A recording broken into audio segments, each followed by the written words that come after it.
Is there any chance that the government tries to use a war to distract the people? Yeah, that's a great question. And the answer is, that's what wars are for.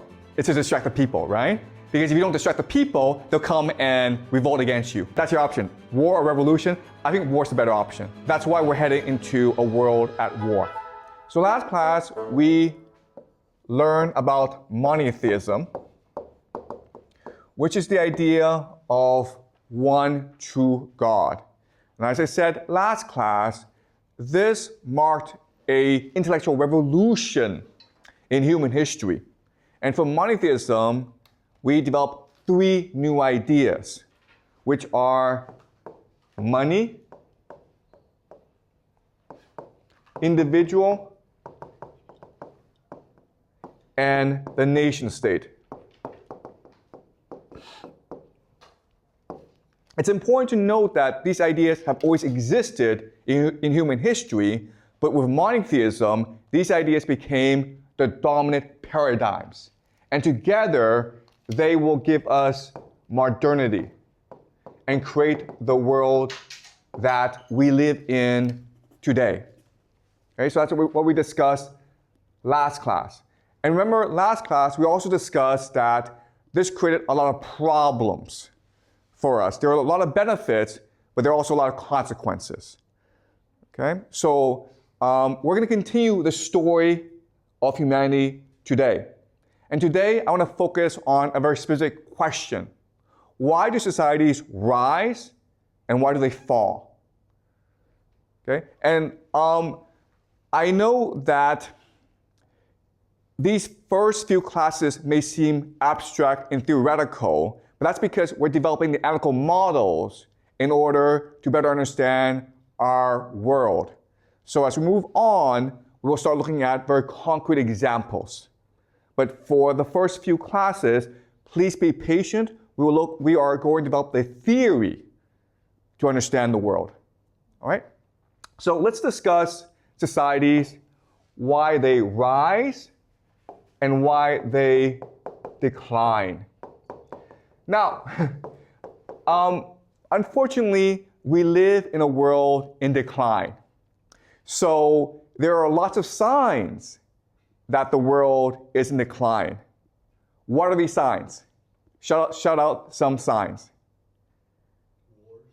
Yeah, very good, okay? So you have conflict and wars. You look at the situation in Ukraine, look at the situation in the Middle East. But also, you may have seen the news and you have seen conflicts arising in Southeast Asia, Thailand, Myanmar. Also, Trump is about to send US troops to Mexico and Venezuela. Okay, so we live in a world of conflict.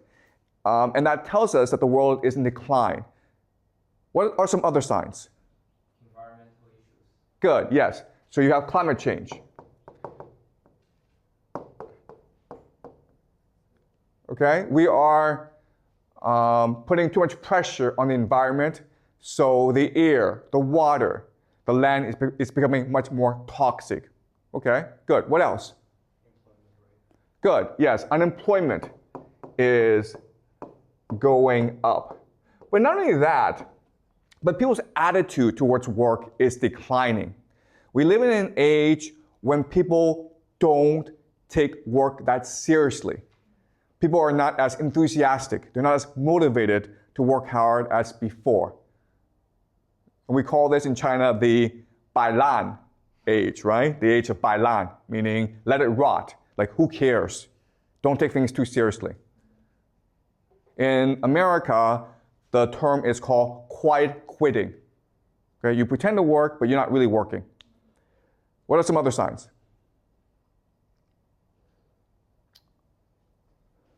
So also you have lower birth rate.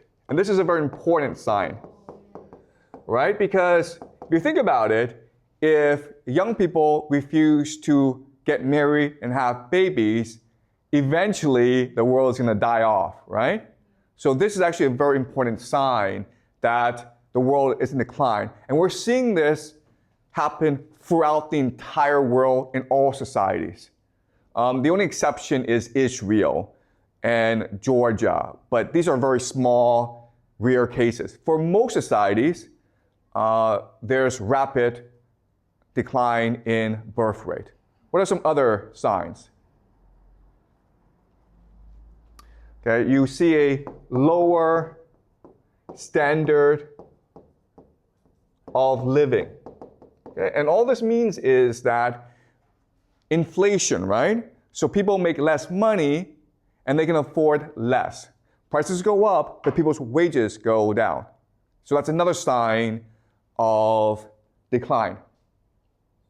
Okay? What are some other signs? Health issues like diabetes or high blood pressure. Okay, you also see higher stress, right? Higher stress, people feel more anxious, people feel more depressed, people feel more stressed. Emotionally, they feel drained. Okay, what else? Okay, people are less optimistic, right? Okay, greater pessimism.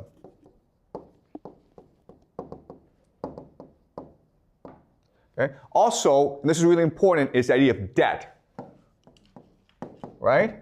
Both public and private. There are lots of governments around the world that are facing a fiscal crisis. A fiscal crisis just means that they spend more than they take in tax revenue. There are many families in China, in the United States, throughout the world that are heavily in debt. Okay, so debt is a huge issue for the world today. Also, lower cohesion and trust. And what this means is that people no longer trust each other as they did before. Society is less cohesive. If you walk on the street and you see a man on the street bleeding or hurt, you're less likely to help him.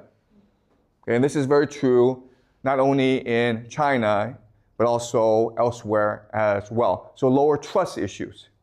What are some other signs? Disease. Okay, greater disease, yeah. Okay, increase in disease. People are less healthy than before. People are more stressed than before. People are less optimistic. So we can go on and on and on because the signs of rapid social decline are too many. Now, these are signs of decline. Well, if we look at rise, then obviously it's the opposite, right? Yeah. People are much more willing to trust each other. Rather than going into debt, people will save money. People are healthier. People are much more optimistic. People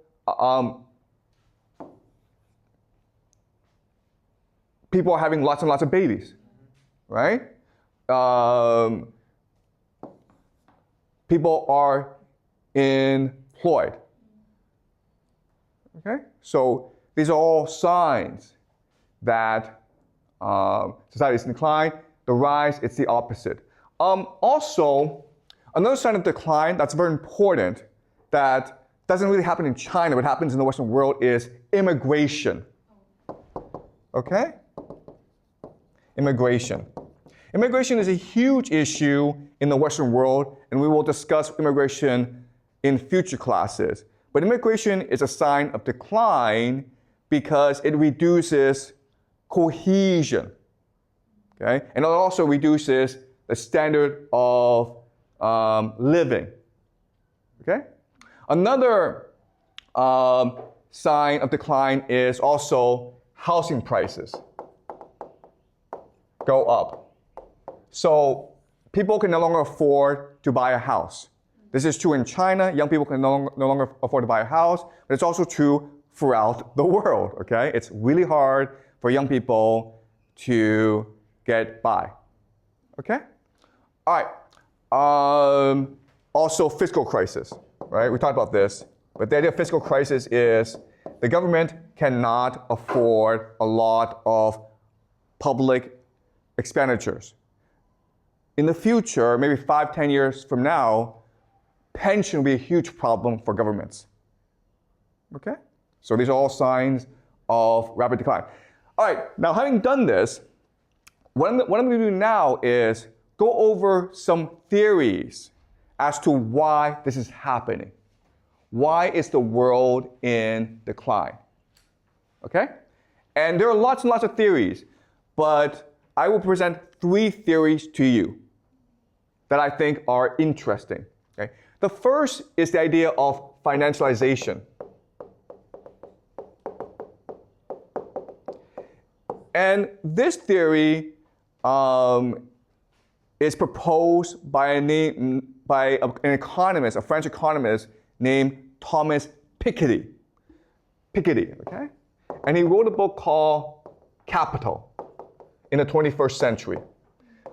It is a fantastic book. You don't have to read the book, but if you have a chance, you should definitely pick it up because it is a very easy but very illuminating read. And what he argues is that what happens in society is that capitalism transitions from phase to phase to phase. In the beginning, you have consumer capitalism, meaning that what the society is trying to do is create goods that consumers want to buy. This is an era of rapid wealth generation. Then you move into financial capitalism, which is a period of investment. Rather than build factories, you put the money into the stock market. Okay? So you're trying to generate as much money as possible. But what we discussed last class that's very important is wealth and money are not the same thing. So in the first phase, consumer capitalism, you focus on the generation of wealth. In financial capitalism, you focus on the generation of money. And then you move on to monopoly capitalism, which is where just a few companies control everything. And we live in an era of monopoly capitalism. And this happens because it is much more profitable for companies to be monopolies than to be in competition with each other. Financial capitalism is looking to create as much money as possible, not as much wealth. And so a few companies come to dominate, become monopolies. And that's the age we live in today. Okay? Now, why is this important?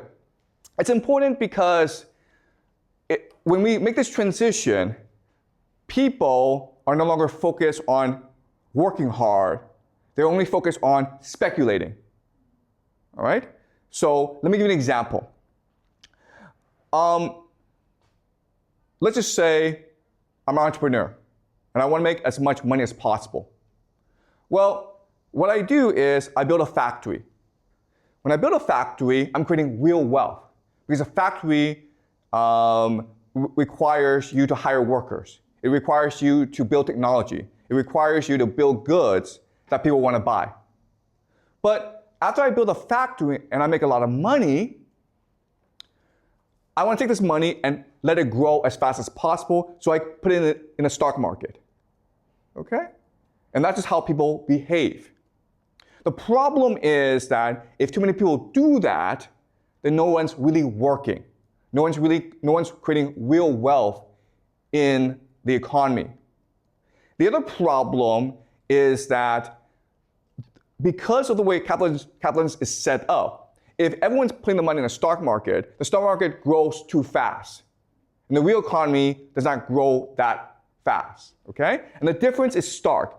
Thomas Piketty spent a lot of time going over income tax, just looking at how much tax people paid. He did a lot of statistical analysis. And what he discovered is the real economy in late-stage capitalism will grow about 2%. The financial economy will grow at 5%. Okay? And this is really key. What this is telling us is that if you have $1 million, You could choose to go and open a restaurant, or you could choose to invest in the stock market. If you open a restaurant, you will make at most $20,000 a year. But if you were to put in the stock market, you would make $50,000 a year. So everyone's going to put all the money in the stock market, which allows for the stock market to increase. But the real economy is not improving. And therefore, you have all these issues arise. Greater unemployment, greater debt. No one's really working. Okay? So that's the idea of financialization. And what Piketty argues is that this is just a natural cycle. This is just a natural byproduct of capitalism. We live in an age of late stage capitalism. Is this clear to you guys? Any questions before I move on to the second theory? All right, let's move on to the second theory called elite overproduction. And this was proposed by a historian named Peter Turchin. And Peter Turchin spent decades looking at why societies rise and fall. He looked at the Roman Empire. He looked at the French Revolution. He looked at many different examples. And what he believed is societies fall, decline, collapse because of the idea of elite overproduction, meaning you have too many powerful people competing for limited positions of power. All right? So to understand this, I'm going to talk about another experiment called Rat Utopia. And Rat Utopia was a series of experiments conducted by an American scientist named James B. Calhoun. And what James Calhoun was trying to do in his experiments was trying to figure out what living in a world of abundance and wealth and security meant. After World War II, the world was divided between the United States and the Soviet Union. It was the Cold War. But it was also a time of increasing abundance due to technology and peace. And the population was increasing. So James Calhoun conducted these experiments to figure out what this meant for the world. So what he did was this. He had a room, okay, that was sealed off from the world. And in the room, he put in food and water and housing for a colony of rats. Maybe like 10 rats at first, but they quickly became 400, 500 rats. And at first, the rats were really happy. But no matter how Calhoun configured the experiment, ultimately, the rats always ended up killing each other. Okay? So what he discovered is, if you live in a world of abundance and security, the end result is the rats always kill each other. And he kept on doing this for 20 years. And he could never, ever create a situation in which the rats lived peacefully. And he could never figure out why this was the case. And even today, there's a huge debate as to why this is the case. But he had a theory, okay? And the theory is this. The rats were not competing for food. They were really competing for status. All right. So let's think of this, okay? In a state of nature, in the real world, rats compete each other for mating rights, right? So you see a beautiful rat, and you fight over her, right? The rat who wins out is now the alpha male. And the alpha male can have as many female companions as he wants. Okay? And what do the other rats do? In nature, what will the other rats do? Fight against them. Well, the other rats will probably run away, go somewhere else, and find other female companions, right? Because everyone's trying to be the alpha male. But what's the problem with James Calhoun's experiment? Why do they fight each other? Because they can't be the alpha male. There's no place for them to go. They're stuck where they are. You understand? So status is what we call a zero-sum game. I win, you lose. Okay? There can only be one winner. But in nature, if I win, then the other rats run away and try to build their own colony. But in James Calhoun's experiment, there's no place for them to go. And so all that happens is they keep on fighting each other until they die. Okay? And that's the idea of elite overproduction. And that's what Peter Turchin says. The elite, the children of the elite, are always fighting for positions of power. Not normal people, it's the children of the elite. But eventually, the elite have too many children, and there are not enough positions of power. Okay? Another way of saying this is that in China today, there are too many graduates of Peking University, Beida, and Tsinghua University, Tsinghua, right? They want to be the big boss. They want to have the power, but there's too many of them. Okay? There's no place for them to go. And that leads to conflict in society. And ultimately, what Peter Turchin has discovered is, if that's the case, then elite overproduction will ultimately lead to either war or revolution. It will lead to the collapse of society. And there's no way around this. Okay? That's Peter Turchin. Now I want to go to the third theory. And the third theory is the idea of a civilizational life cycle. And this is proposed by a German philosopher, scholar named Oswald Spengler. And what he argues is that society, culture, civilization, it's no different from a person. As a person, as a human being, we go through a life cycle. We are born, we grow up, we mature, then we die. Right? And there's no way around this. We all have limited life cycles. You can live to 100, you can live to 150, but eventually you'll die. And what Oswald Spengler says is that happens in society as well. And there's nothing anyone can do about this. So let's go over the life cycle for civilization, okay? In the beginning, you are in the village. Then you move to the town. Then you move to the city. Then you develop the megacity. Okay? Not all civilizations will go through the cycle, but the successful ones will go through the cycle. Okay? You start off, so the Romans, right? The Qing dynasty.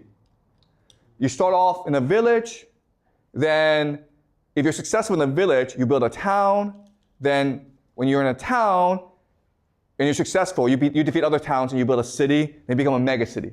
Okay? And what Oswald Spengler says is, at the height of the civilization must now die. Okay?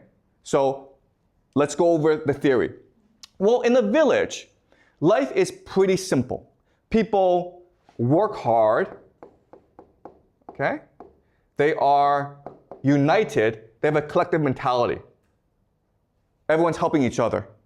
And also, what's really important is lots of babies, right? It's very common for mothers to give birth to 10, 11 kids in a village, right? And the reason why is kids are free labor. So you're incentivized to have as many children as possible. Okay, so this is the framework of a village. But as you go up the civilization ladder, as you mature, as a civilization, what happens is you have increased abstraction. Abstraction is just a fancy word for you're removed from reality. Okay? So when you're in a village, you understand everything, right? You understand, oh, the food that I eat comes from the seeds I implant, right? But when you're in a city, guess what? Those drinks you're drinking, you have no idea where it comes from, right? The food you're eating, you have no idea where it comes from. It's all abstract to you. It's all removed from reality. Okay? So in the village, people are engaged in working hard and in helping each other. But as you move up, people become much more individualistic. Right? You're concerned about your own personal pleasure. You're concerned about how do I derive benefit from this? Okay? So another way of saying this is, in a village, what keeps people together are emotions and tradition and relationships. But when you move to a megacity, what is it that holds people together? It's money, right? Money is the greatest abstraction.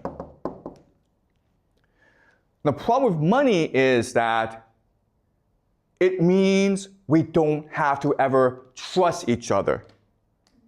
In a village, if you get sick, everyone comes and helps you, right? But in the city, if you get sick, you go to the hospital and pay the doctor. Your neighbors don't have to care. Your family doesn't have to help you. Okay? So you become individualized. You become atomized. Okay? And in this megacity, what happens is, because you are concerned only about your own individual pleasure, you don't work hard anymore. In fact, what you want to do is you want immigrants to work for you, right? You no longer care about other people. All you care about is yourself. And guess what, guys? You don't want to have any children. Okay? And that's why the megacity represents the death of civilization. And what is Beijing? What is Shanghai? What is Washington, D.C.? What is New York? What is Paris? What is London? They're all megacities. Okay? And that's why we have these trends. And what Oswald Spengler says is, there's nothing anyone can do about this. It is a natural life cycle. All right? So these are the three major theories I want you guys to remember. Okay? Sorry, can you give the microphone? Yeah, can you just speak in the microphone? But what if there is a universal target that forces everyone needs to work together? You know, will that work out to like everyone just put down all of these problems and figure out the... Yeah, okay, I understand. That is a great question, okay? So the question, to rephrase it, okay, is, yeah, but what if there's an external threat, okay? An external threat. If there's an external threat, then surely this system, this life cycle, can be extended, right? And external threats are examples of, hey, let's say there's an alien invasion. Let's just say China's being attacked by the United States, right? And unfortunately, the answer is, it does not matter. Because once you've reached the point of a megacity, first of all, you're so selfish, you're self-absorbed, you are not aware of external threats. The other issue is, you're no longer capable of working together because you don't trust each other. Okay? So the external threats factor doesn't really matter. But that's a great question. Thank you for asking, okay? Yes, in theory, oh my God, if aliens come, then humans would unite. No, that's not what would happen, okay? What would happen is certain factions of humans would try to align with the aliens to conquer everyone else. All right? All right. So having gone through these three theories, what I'm going to do is combine them together to create a comprehensive, holistic, broad theory of why societies rise and fall. Okay? All right. And the problem with theories is they are simplistic and inaccurate and imprecise. So I warn you that this theory has limitations. But for our purposes, what we want to do is have a working framework. And then when we apply this framework to concrete examples, we can better refine this framework, okay? All right, so I warn you that this framework, there are a lot of problems with it, but it is a useful tool for us to analyze society in the past, okay? All right, so I'm going to make generalizations about how society is structured. So at the core of society, the very powerful people, these are certain families, okay? These are the founding families of this nation. And there's not that many of them, maybe 10, maybe 100, okay? But at most 100.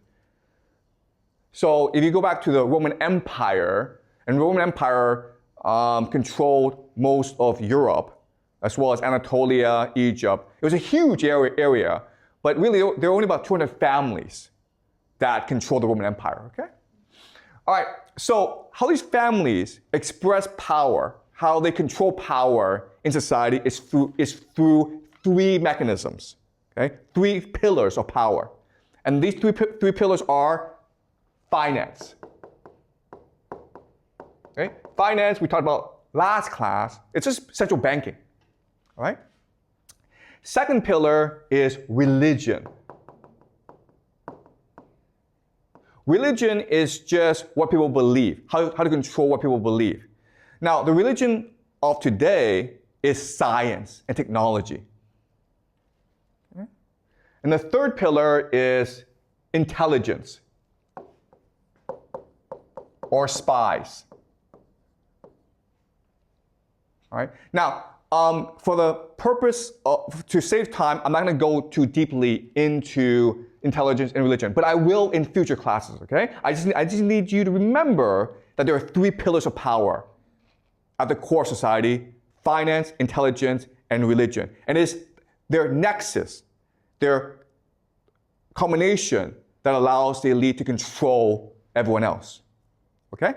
So from this nexus, they will control all aspects of society, including schools, including the military, including government, including the media, including culture, including crime, the mafia. Okay? Every aspect of society that you can imagine is being controlled in some respect by this nexus of power. Okay? Also, you have like corporations, right?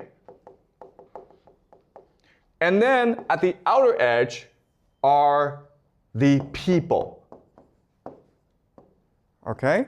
The people, because they're so massive, the massive people, they're the ones who generate wealth for society. So this system is designed to create as much energy as possible through the people. Okay? Energy. Because the harder the people work, the more wealth is generated in society. All right? So a metaphor that we can use is this. Think of society as a corporation. The people are the workers, right? They're the ones who do the real work. The elite, these families, are the owners. And these people in between, the middle class, are the managers. Okay? So again, this is a very simple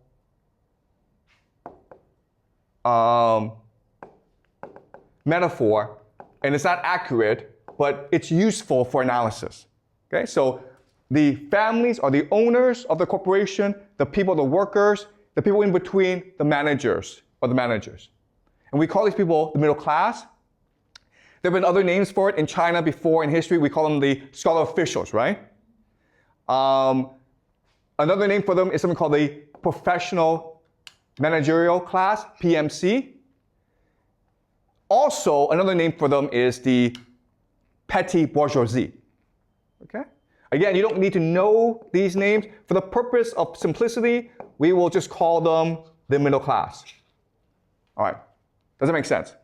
Okay. So having gone through the structure of society, let's talk about what happens when society rises and falls.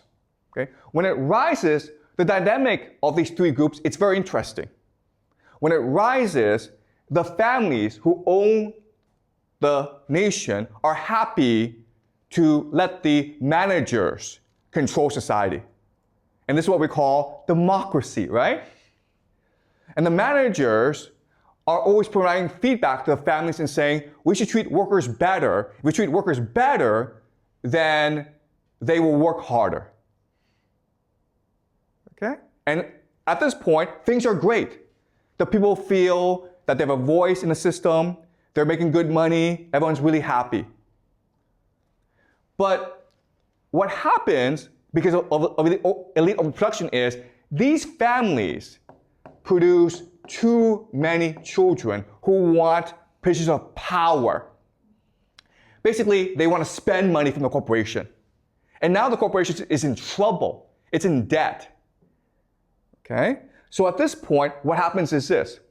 You would think the managers would say to the families, listen guys, we need to be more fair to the people. But what really happens in reality is the managers exploit the people. Okay? The managers will now deceive. They will lie to the people. They will commit fraud. They will exploit the people. Why? The reason why is this. What the managers really do is something called rent-seeking behavior. Okay? Rent-seeking behavior just means they have a certain power that they want to exploit in order to extract wealth from other people. So for example, the most classic example is you own an apartment in Beijing, right? So you rent it out to someone who needs to live in Beijing and you collect rent.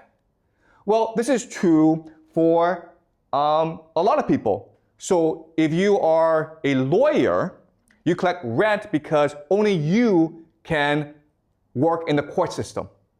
So if you want to sue someone, or if you have a contract dispute, you have to go to a lawyer, okay? The lawyer is collecting rent. And that's what the middle class, the professional managerial class do. They are rent seekers, okay? Another way of saying this is, guys, if you go to a company, you know what the workers do, right? You know what the managers do? They really don't do that much, okay? And this is true for the middle class. Like, the managers, the middle class, live very nice lives. And so when the company's in trouble, the managers are like, well, I have a very nice life, I have a very nice job, but I don't really don't do anything, so I'll probably be the first to get fired. So they have to show their worth. They have to prove their worth, and therefore, they exploit the workers. Okay? Do you understand? They push the workers harder to generate more wealth. All right? So in the decline phase, this is not really a problem. But what happens over time is the conflict within the elite gets worse and worse. Elite overproduction. And what will eventually happen is they will form into factions that compete against each other for power. Okay? And when that happens, then society becomes aligned into factions. The factions will bring in certain elements of the middle class, which will then bring in certain elements of the people. And now, what happened is civil war or revolution. And this marks the collapse of society. What's really important for us to remember is this is a natural cycle, and no amount of external threat will change that dynamic. Why? Because it's very common for these factions to align with mercenaries. Okay? So there's foreign invasions Not because some guy overseas is like, oh, this society is unstable, I'll come and invade. What happens often is a certain faction invites mercenaries into the nation as part of the power struggle. And then the mercenaries realize, you know what? We can stick this for ourselves. All right? So when you reach the collapse phase, the society is much too insular, much too racked with infighting to care about external threats. And that's why, if there's an alien invasion, it really wouldn't change anything. Okay? All right? Is this clear to you guys? Yes. So again, this is the model we're working with to explain the rise and fall of societies. At first, in this system, the elite families are willing to let the managerial class incentivize and motivate the workers to do their best. And you do that through democracy, through openness, through meritocracy, through innovation. But over time, as these elite families have more and more children, and these children are engaged in rent-seeking behavior, they basically want to steal profits from the corporation.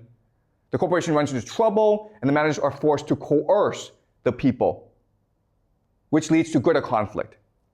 And eventually, over time, the collapse happens when society breaks up into different factions, which leads to civil war or revolution or war. Okay? So that's the model we're working with. All right, any questions? Are you guys clear about this? Yeah. What if they just don't have that much children? Excuse me, what's the question? What if the elite families don't have that much children? Will this model still works? Oh, that's a great question. Okay. So what if families don't have that many children? Okay, that's a really interesting question. And the answer is, these families, first and foremost, want to have as many children as possible, right? Because how do you pass on your power? So maybe the middle class don't want to have that many children, but the elite will have a lot of children because they need to be able to pass on their power and privilege to their children. In fact, the elite is first and foremost concerned with passing on their privilege to the next generation. Okay? And that's why these elite families expand so fast. And also, who wants to marry into elite families? Who wants to marry into them? Everyone. All right? And they have to marry into other families in order to maintain their power. Okay? So having children in a marriage is a way for the elite to maintain their power. Okay? But that's a good question.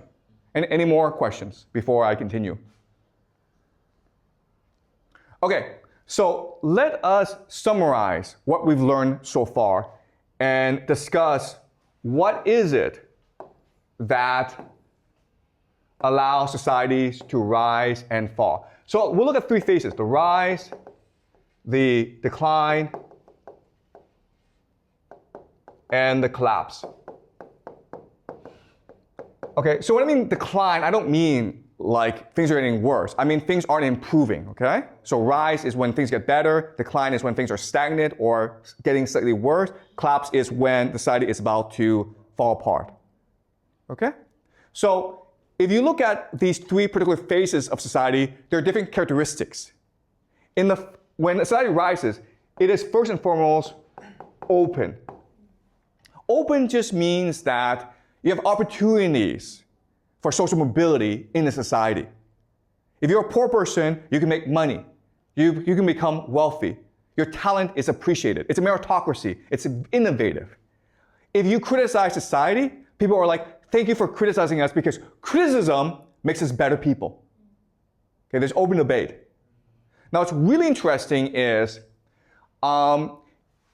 most young societies are open societies, okay? So, for example, in 1950s, America was a democracy, right? China was communist.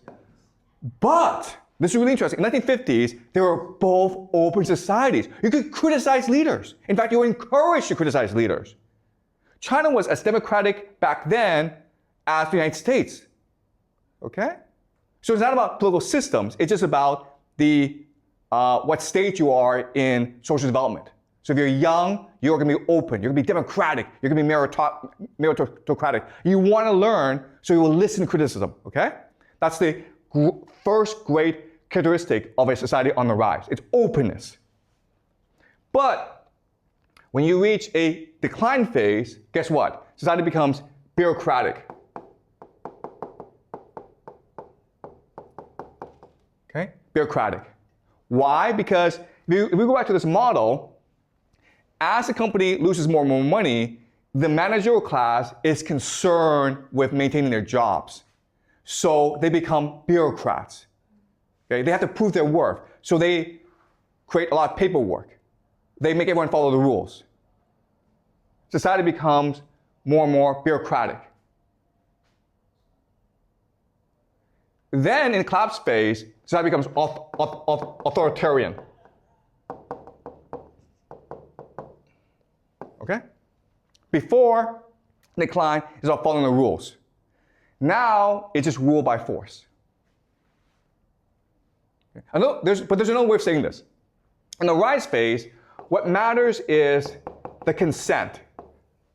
Okay? So these three groups, the elite, the middle class, and the people, they're all working together to improve society.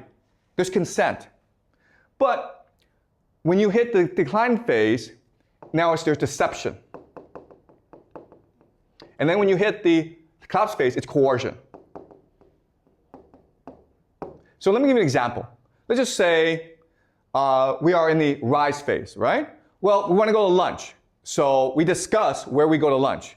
I want to go to McDonald's, but you guys want to go to Pizza Hut or KFC. We have debate, and then eventually we vote, and whoever wants to go, like the majority wins, okay?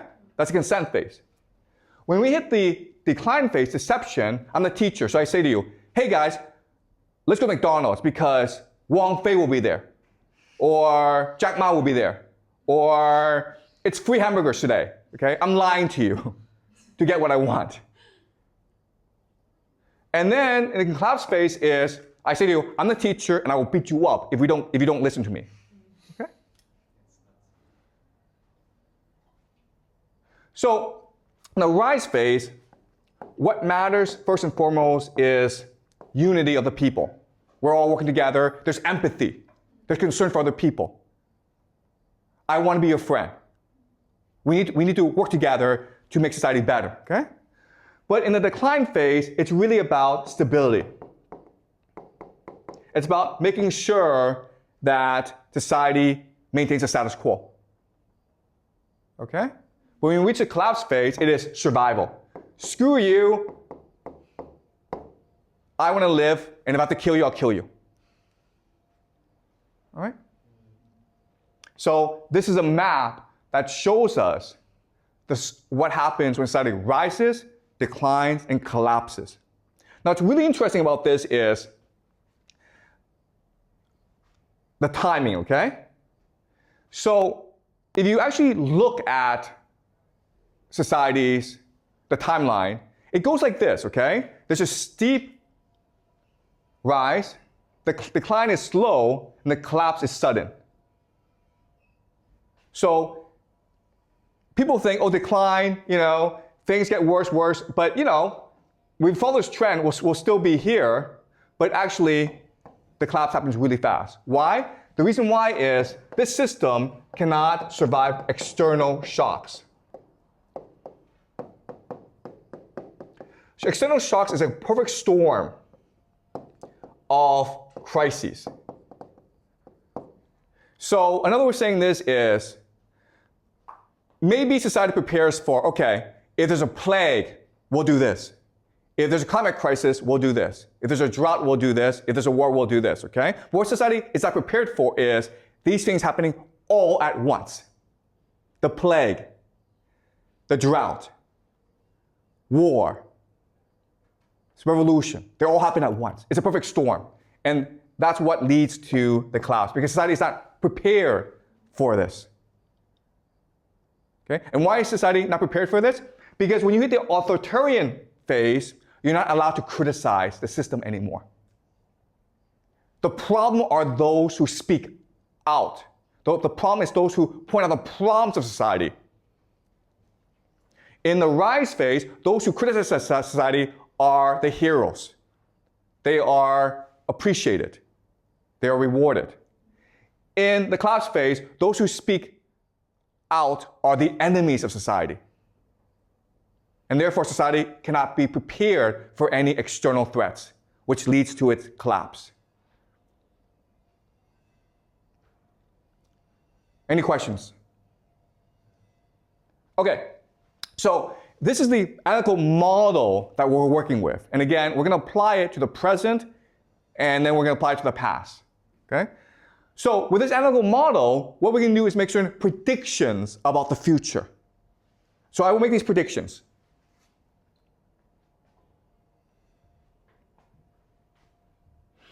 And I expect these things to happen in the next 5 to 10 years. 5 to 10 years. Or 10 to 20 years. Okay, I don't know the time frame, okay? But I expect these things to happen. Okay, the first thing that's going to happen in the Western world is decline of democracy and freedom. So remember, in the rise phase, society is democratic and open and meritocratic. But as you move on, it becomes more bureaucratic and ultimately authoritarian, okay? So we will see the United States, Europe become much more authoritarian.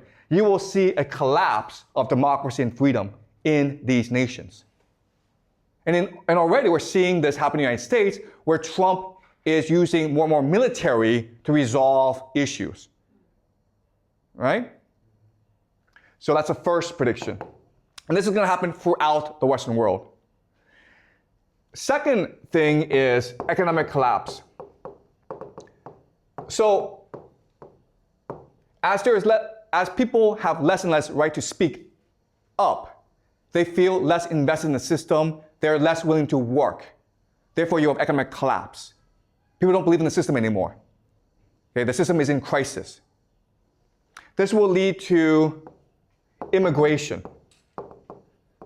The government is like, you know what, if the people don't want to work, screw them, let's bring in immigrants to do the work. Okay, let's replace our population. But the people are not going to sit back and take it, right? This leads to civil war.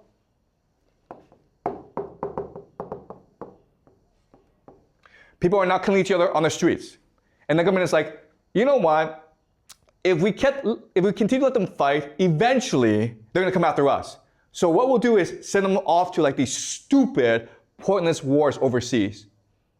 Okay? So now you have stupid wars. Stupid foreign wars. And these are my 5 predictions for the world for the next 5, 10, 20 years. Okay? Europe and America will see less freedom and democracy. There'll be economic collapse, increased immigration, civil conflict, and then ultimately stupid foreign wars. And I'm not saying this happens in a sequence. I'm saying you'll see all 5 things. Okay? But they may happen in different order. Any questions? Was this clear to you guys? Yeah, thank you. Is there any chance that the government tries to use a war to distract the people? Like they're trying to hide all of the collapse of the society and their country? Yeah, that's a great question. And the answer is, that's what wars are for. It's to distract the people, right? Because if you don't distract the people, they'll come and revolt against you. So you either send them to a war, or you could have a French Revolution on your hands. Right? That's your option. War or revolution? I think war's the better option. That's why we're heading into a world at war. Why not revolution? Okay, no, I'm saying like, if you don't send the people to war, they will revolt against you. So you send them off to war to distract them, to get rid of them. But what if they're right? They don't care. Okay, there's no right and wrong here, okay, guys? Okay, all right. Okay, I apologize, okay? But one thing that you will learn in my class is there's no right and wrong. There's no logic, okay? It's not like it is immoral to send people to war. I know that. Thank you very much. Okay, but I'm trying to explain to you how power works. That's the theme of this course. I'm trying to explain to you how people in power think and behave. All right? And again, I keep on saying this. I don't know if I'm right. But what I'm doing is I'm presenting a theory, a model that we can use to make predictions. And if these predictions work out, if it actually happens, then our model, there's some accuracy to our model, okay? We'll have to refine our model, but there's some accuracy to it. But hey, if tomorrow Trump, Putin, Xi all get together and says, let's be best friends, then I'm wrong, right? Okay? So that's what we're trying to do in this class. We're not trying to argue what is right, what is wrong, what is just, because quite honestly, it doesn't matter, right? Morality doesn't matter here. It's about power. We're trying to understand how the world works. And if we do that, then maybe we can work together and build a more just world. But first we need to figure out how the world really, really works. Okay? Any more questions?